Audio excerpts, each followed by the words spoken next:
Iya.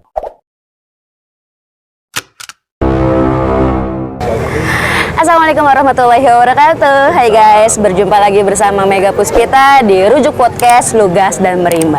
Oke, pada kesempatan hari ini lagi-lagi saya tengah mengikuti kegiatan agenda reses ketiga tahun 2002 DPRD Kota Bekasi. Nah, pada kesempatan malam ini saya sudah bersama dengan Wakil Ketua DPRD Kota Bekasi, yaitu Bapak Anim Imamuddin. Assalamualaikum Pak Anim. Waalaikumsalam Mbak Mega. Oke deh, langsung aja ya.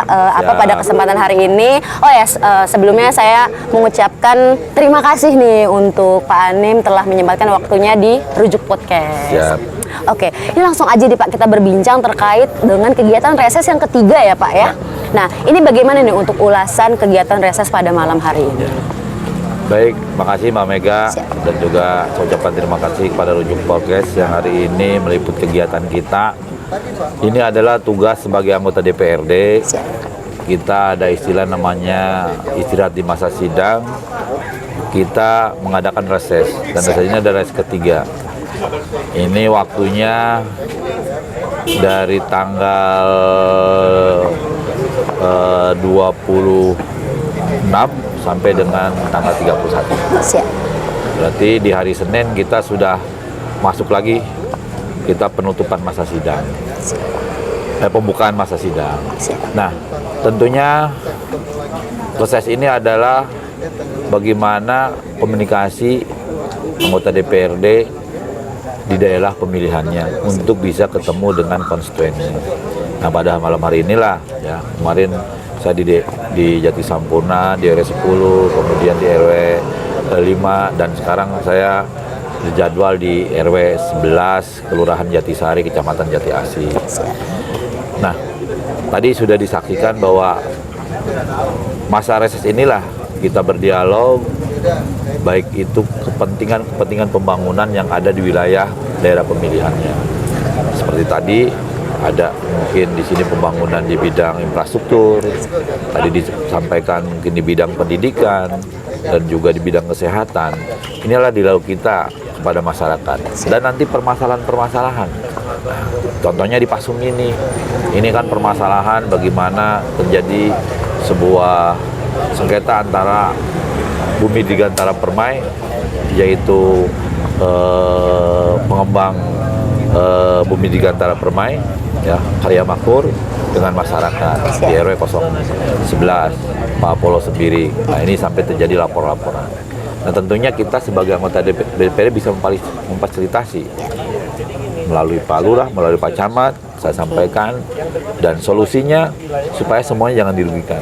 Akhirnya melalui reses ini saya sampaikan dan kita anggarkan untuk membebaskan wilayah Pasung-Pasos ini yang dikembalikan untuk kepentingan masyarakat, dan ini akan dimanfaatkan oleh masyarakat, karena ini kemarin tim Bari akan diambil ke Karya Makmur. Ini kasihan kan masyarakat yang sudah bisa jalan di sini.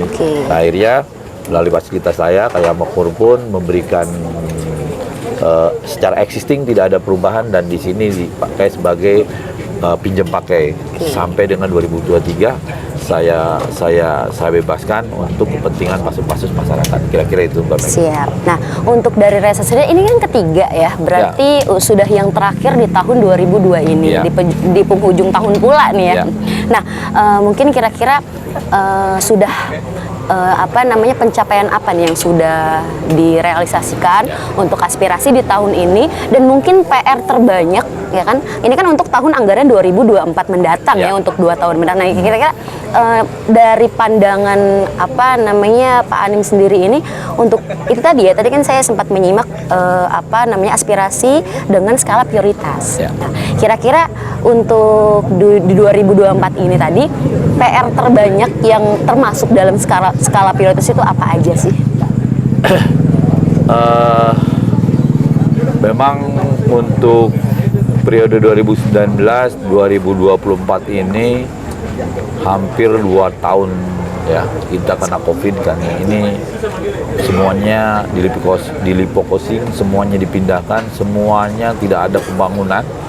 Ya. Semuanya kita konsentrasi pada kesehatan. Otomatis ketika saya pindah dapil ke sini di 2 tahun ini kita berarti nol semuanya pembangunan. Karena memang sudah aturan pemerintah melalui SKB 2 Menteri Keuangan dan Mendagri kan begitu.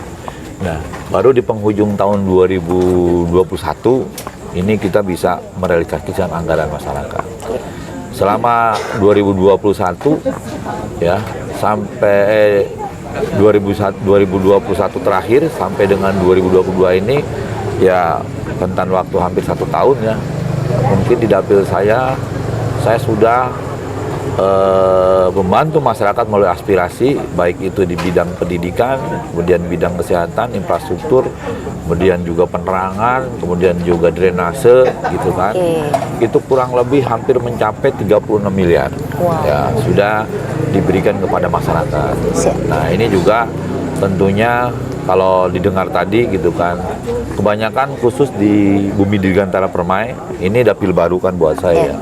Begitu saya datang kemari ini, terutama infrastruktur di sini kacau, ya jalan jelek banget, bahkan jalan itu seperti kali aja, ini banyak batunya, tinggal batunya aja kan dihantam sama kali, gitu kan, sama air setiap hujan kan. Akhirnya di RW 08 kemarin tuh hampir sudah terrealisasi 7 titik, di RW 09, cuman permasalahan 09 tadi kan di sampah tuh ya. Nah, sampah paling besok sesudah janji dengan Pak Camat di hari Kamis kita ketemu PTD kebersihan, Pak Camat, kemudian Pak Guyuban dengan RW 09. Kemudian jalan sudah sedikit-sedikit sudah bisa kita selesaikan, sama dengan drainase. Nah, paling tadi disampaikan masalah prioritas dengan pendidikan. Pendidikan sesuai dengan program Kota Bekasi, tidak ada yang namanya masyarakat Kota Bekasi yang tidak punya biaya tidak menyelesaikan pendidikan di 12 tahun kan, gitu kan. Pendidikan SMP gitu kan, kita sampaikan, bahkan kita bantu habis lah. Sampai di dapil saya kemarin ada yang tidak biaya, kemudian orang yang tidak mampu, kemudian terlempar gitu kan, terlempar dan tidak bisa masuk ke negeri, sementara di swasta tidak punya uang gitu kan, dengan berbagai macam kasus gitu kan. Itu hampir ada 100 lebih. Nah, saya bantu sehingga bisa masuk ke negeri. Kalau negeri kan ringan gratis ya gitu. Ini mungkin sebagian skala prioritas yang memang pendidikan. Yang kedua tadi SMA memang ini jadi permasalahan saya, ini PR tadi saya bilang tadi kan. Karena ini bukan kewenangan saya. Saya nelpon KCD aja yang perwakilan dinas yang ada di, kalau tidak salah di sini di Purwakarta. Ini sulit sekali, apalagi kepala dinasnya. Karena apa? Karena kewenangan saya sebenarnya tingkat Kota Bekasi, ini kan urusannya ke tingkat Provinsi Jawa Barat. Ini yang menjadi permasalahan. Tapi ini semua kita tidak menyerah ya. Kita tetap bagaimana caranya saya melakukan pendekatan baik dengan Pak Guyuban, dengan kepala sekolah. Insya Allah kita bisa berjalan dengan baik lah. Gitu. Siap. Nah, terkait dengan realisasi nih ya Pak ya. Kan mungkin juga bahasanya tuh biar anggota dewan gitu kan ya. Dalam hal ini wakil rakyat gitu kan. Tidak memberikan harapan palsu kepada masyarakat ya. Apalagi kan terkait mungkin tadi lebih banyak juga dari infrastruktur juga ya. Terus juga yang tadi paling utama itu merupakan pendidikan. Nah, ini kan tadi selain upaya keras gitu ya. Nah, cuman pastikan ini anggota dewan ini selaku legislatif ya, pasti harus bersinergi, beriringan dengan eksekutif. Nah, ini untuk selama ini sejauh ini sinergi dengan eksekutif itu seperti apa dan mungkin respon mereka ini seperti apa? Memang yang dibilang pemerintahan Mbak Mega yaitu adalah eksekutif dan legislatif. Kalau pemerintah eksekutif, berarti Han-nya itu legislatif kan begitu. Kan pemerintahan gitu kan. Nah, khusus untuk ruang lingkup kerja saya di Kota Bekasi, ya saya kira saya tidak menemukan sesuatu yang begitu fatal. Untuk komunikasi bagus, terutama di sini Pak Camat Asari ya, di sini di dapil saya, kan beliau juga apalagi kan pernah menjadi staf di DPRD kan, udah nyambung banget udah kan ke saya kan begitu kan di sini. Nah, segala macam permasalahan seperti tadi Pak Guyuban gitu kan, khusus di sini saya kita di CBD berapa RW itu tadi ada 6 RW kita kumpul di sana, kemudian juga ada Pak Camat, ada Pak Lurah, kita ngobrol, diskusi, termasuk permasalahan pasus-pasus ini. Alhamdulillah ada solusinya. Gitu. Jadi kalau komunikasi pemerintah Provinsi Jawa Barat, begitu.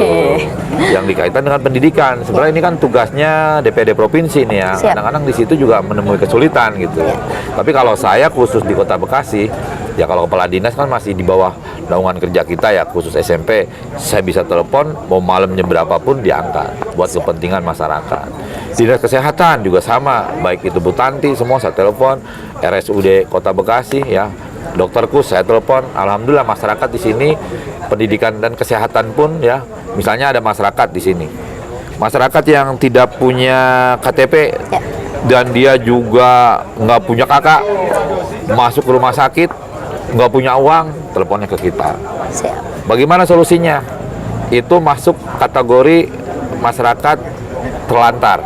Kalau punya KTP di sini, kemudian dia tidak punya biaya, masyarakat tidak mampu. Jadi ada tuh namanya SKTM gitu kan, surat keterangan tidak mampu. Nah, masyarakat yang memang tidak punya KTP di sini, tetapi butuh bantuan kita gitu kan, itu kita ambil kategori masyarakat terlantar. Nah, masyarakat terlantar sampai saya buat yayasannya, Yayasan Keranggan Peduli. Nah, sehingga dari rumah sakit itu nanti minta rekomendasi dari yayasan. Kita buat rekomendasi bahwa ini masyarakat dikelola oleh yayasan kita. Nah, setelah itu kita kirim surat ke Dinas Sosial. Nah, Dinas Sosial membuat rekomendasi ke Dinas Kesehatan. Nah, Dinas Kesehatan keterangannya ini sudah ada dari yayasan, kemudian Dinas Sosial, betul ini masyarakat yang terlantar harus dipelihara negara dan dibiayai oleh negara, kan undang-undang begitu. Kembali lagi Dinas Kesehatan baru dia menyampaikan ke rumah sakit.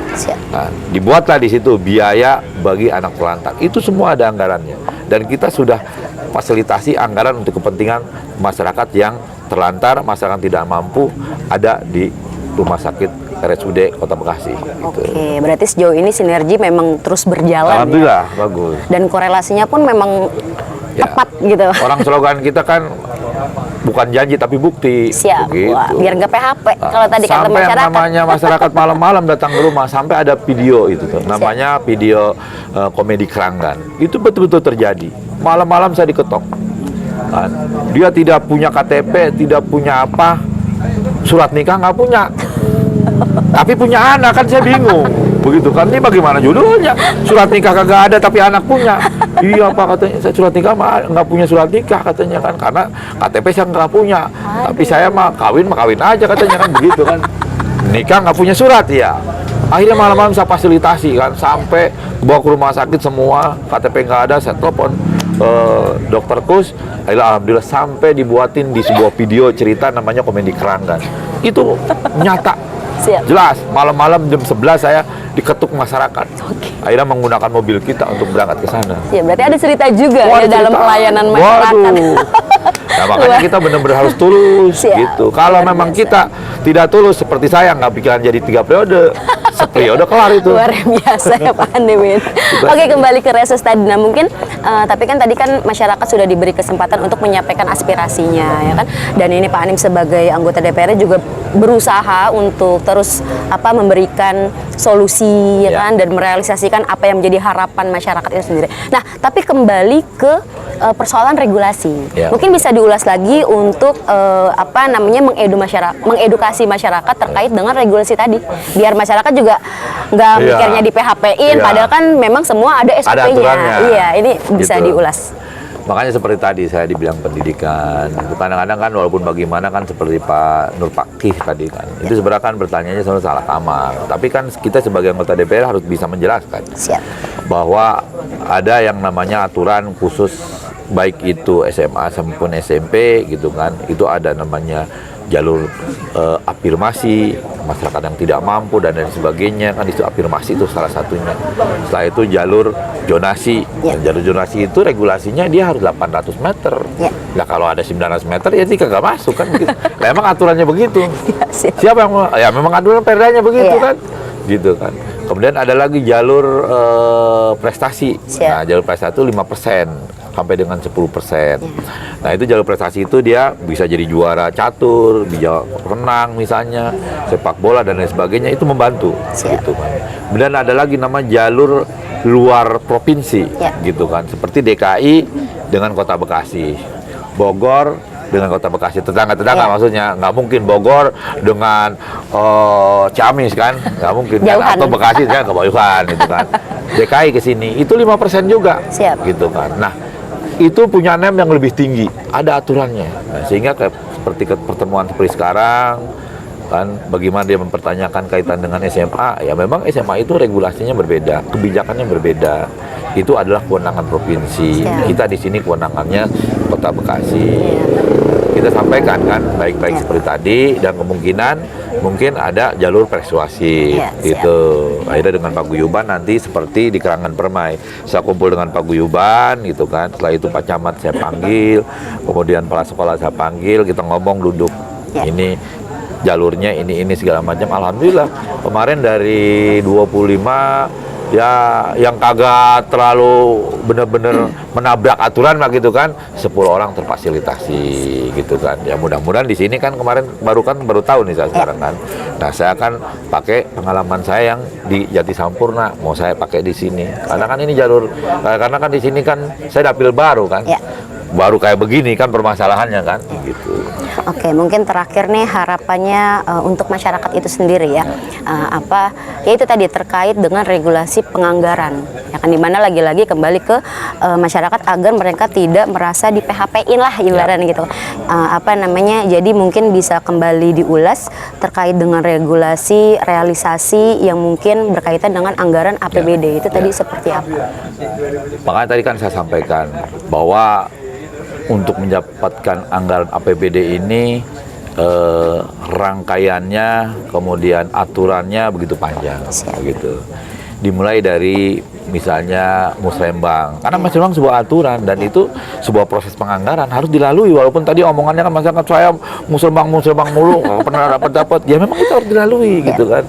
Yang pertama melalui musrembang itu di bulan Januari, tingkat kelurahan. Setelah itu musrembang di tingkat kecamatan dilakukan di bulan Februari.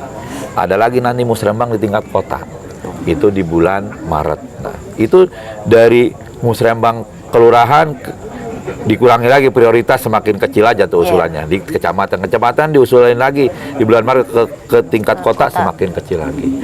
Baru tingkat kota dibahas semua. Setelah itu muncul namanya KUA dan PPAS, kebijakan umum anggaran dan plafon prioritas anggaran. Nah, barulah muncul yang namanya setelah masuk semuanya slot itu dimasukkan ke SIPD, sistem kita itu kan semua harus dimasukin waktu kita. Nah, anggota DPRD itu kita memasukin semua yang usulan-usulan masyarakat melalui itu di SIPD. Setelah itu baru namanya ada di RKPD, Rencana Anggaran Pendapatan Belanja Daerah. Masuk di situ namanya di RKPD. Setelah RKPD, Rancangan Anggaran Pendapatan Belanja Daerah, baru masuk kepada APBD. Begitu proses panjang sistem penganggaran yang menyampai dengan APBD. Nah, itu melalui musrembang. Yang kedua, kita melalui aspirasi yang melalui reses sekarang. Nah, reses sekarang inilah gitu kan. Ini akan masuk lagi proses kepada anggaran pendapatan belanja daerah. Nah, itu masuknya itu dia pas di KUA di PPAS. 7 hari sebelum KUA PPAS diciptakan, kita sudah masukin permohonan kita melalui reses ini. Nah, jadi bisa melalui musrembang, bisa melalui reses gitu. Nah, setelah itu baru masuk ke reses di situ. Seperti tadi kan saya sampaikan. Nah, untuk reses kali ini kan kadang-kadang berpikir tadi, Pak, dengan reses ini tahun ini pun digitalisasi, tidak bisa begitu. Ini ada proses, ini kita lakukan buat tahun 2024 atau di 2023 anggaran perubahan. Nah, seperti 2.2 tadi janji sama mereka, itu saya masukin di anggaran perubahan. Ya, anggaran perubahan ya sekarang udah penghujung tahun 2022 tuh, 2023 tinggal depan kita. Gitu kan. Nah, begitulah. Jadi saya memberikan edukasi kepada masyarakat bahwa memberikan proses anggaran tidak semudah itu. Mudah seperti bayangkan hari ini yang kita ngomong, besok udah pengen realisasi ya kalau bisa begitu, gitu kan. Nah, kemudian seperti Baktor ya kemarin kan sudah ada banyak di sini kita bantu. Itu melalui proposal. Kalau jalan nggak perlu. Kalau sekretariatan melalui proposal, kemudian masjid, musola melalui proposal, pasum pasos melalui proposal. Kalau infrastruktur jalan, drainase itu nggak perlu gitu. Itu Mbak. Saya kira tadi sudah gamblang juga saya sampaikan proses penganggaran dari Musrembang sampai dengan APBD Kota Bekasi. Siap, benar-benar. Mungkin boleh nih pesan-pesan untuk khususnya generasi muda atau milenial terkait dengan Hari Sumpah Pemuda tahun 2002 ini. Bung Karno mengatakan, berikanlah aku 1000 orang tua, maka aku cabut Gunung Semeru dari akarnya. Tetapi berikanlah aku 10 pemuda, maka akan guncang dunia. Kan kata Bung Karno seperti itu. Siap. Artinya, gitu kan. Saya sering menyampaikan kepada generasi muda. Generasi muda itu adalah tongkat estafet bangsa. Siap. Generasi muda itu adalah cikal bakal para pemimpin. Siap. Sehingga semangat generasi muda ini harus ditumbuh dan kembangkan. Sehingga saya sering menyampaikan gitu kan. Nanti saya ada pelatihan tuh di tanggal 5 November, salah satunya juga memperingati Hari Sumpah Pemuda gitu kan. Saya sering menyampaikan kepada anak muda, kalau kita ingin mendapatkan sebuah penghidupan yang layak, kita harus bertempur di medan pertempuran sampai tergeletak menjadi pemenang. Saya bilang, itu pemuda, saya bilang. Pemuda jangan datang cengeng. Ini jangan bagaimana bangsa ini, bagaimana ungkapan Bung Karno, saya bilang gitu. Nah, sehingga saya, ya kalau buat pemuda, memberikan motivasi buat pemuda, saya kira saya sering banget. Karena saya juga pernah menjadi ketua Karang Taruna 3 periode di Kota Bekasi. Karang Pemuda, Karang Taruna, semuanya kan menggalang anak muda, gitu kan. Kira-kira begitu, Pak. Berarti harus semangat nih untuk anak semangat. muda, kaum muda, terutama milenial ya, sebagai penerus bangsa. Kalau di daerah saya itu ada yang namanya pemuda kreatif. Jadi saya bentuk koperasi ya. Jadi ya saya menyisihkan dana 5% buat mereka gitu kan. Nah itu dibuat namanya pemuda kreatif. Di sana pemuda dibuat sebuah pendidikan, baik itu belajar perbengkelan, kemudian juga menjadi IO. Jadi foto seperti ini ya, rekaman dan lain sebagainya. Kalau di daerah saya itu dipegang oleh anak muda. Luar biasa. Anak muda. Sehingga apalagi di acara Sumpah Pemuda ini, bagaimana menyatukan visi dan pemikiran, bertumpah darah satu tanah air Indonesia, berbahasa satu bahasa Indonesia, gitu kan. Kemudian bertumpah darah satu negara Indonesia, yaitu NKRI. Maju mundurnya semua terletak di tangan pemuda. Luar biasa.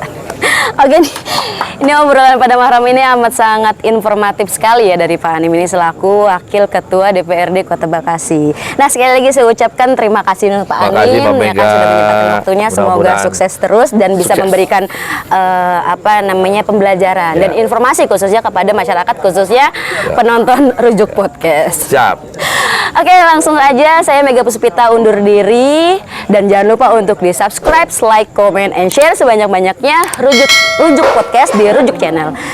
Mega Puspita undur diri. Wassalamualaikum warahmatullahi wabarakatuh. Terima kasih Pak. Waalaikumsalam warahmatullahi wabarakatuh.